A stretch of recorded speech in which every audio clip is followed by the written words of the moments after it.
Hello, everyone. In this episode, we're going to talk about Mothra versus Godzilla in 1964. A 1 hour and 29-minute action-adventure fantasy released September 17th, 1964 in the USA. Storyline: Mothra's egg washes ashore and is claimed by greedy entrepreneurs who refuse to return it to her fairies. As Godzilla arises near Nagoya, the people of Infant Island must decide if they are willing to answer Japan's own pleas for help. Directed by Ishirô Honda.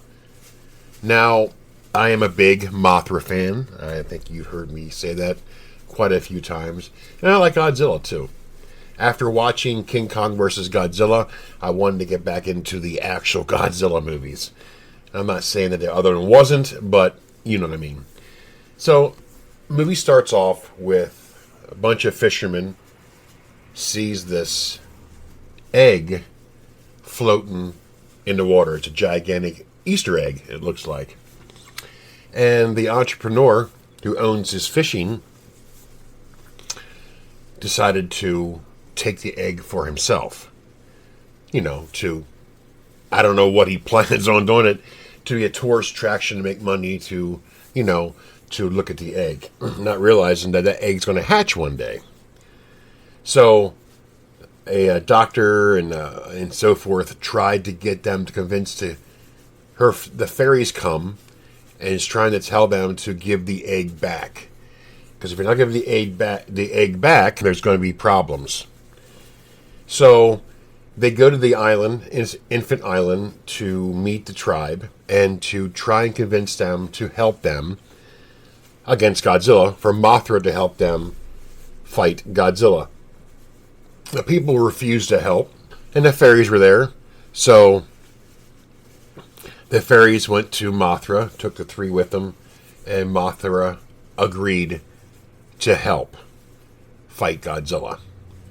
Now, from the result would be Mothra was dying, but the eggs, she's always being reborn, So obviously we know what's in the egg, right? So Mothra comes and starts fighting with Godzilla, and pretty much beating Godzilla's ass there for a little bit.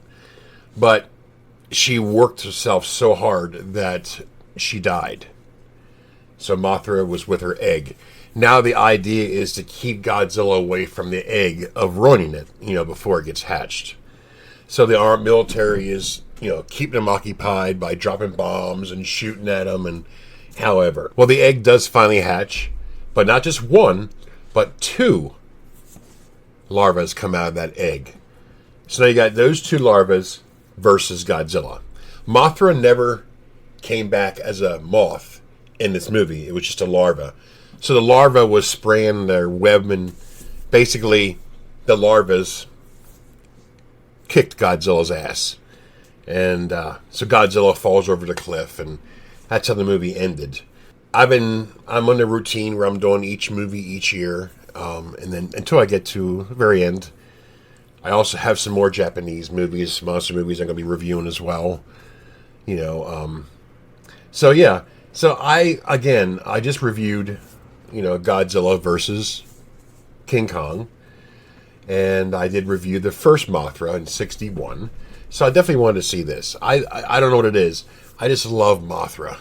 It's not much of a creature, as far as like Godzilla and Rodan and the three-headed Ghidorah. But yeah. So definitely check it out. If you haven't seen it, Mothra vs. Godzilla in 1964. It's a great classic. I enjoyed this film. I enjoy watching Godzilla having his little temper tantrums, and I love Mothra. So check it out, folks. It's well worth a watch. This is Gruesome Herzog. I give this film an 8 out of 10. Again, I'm a big fan of Godzilla and, of course, Mothra. This is Gruesome Herzog, and I'm out of here.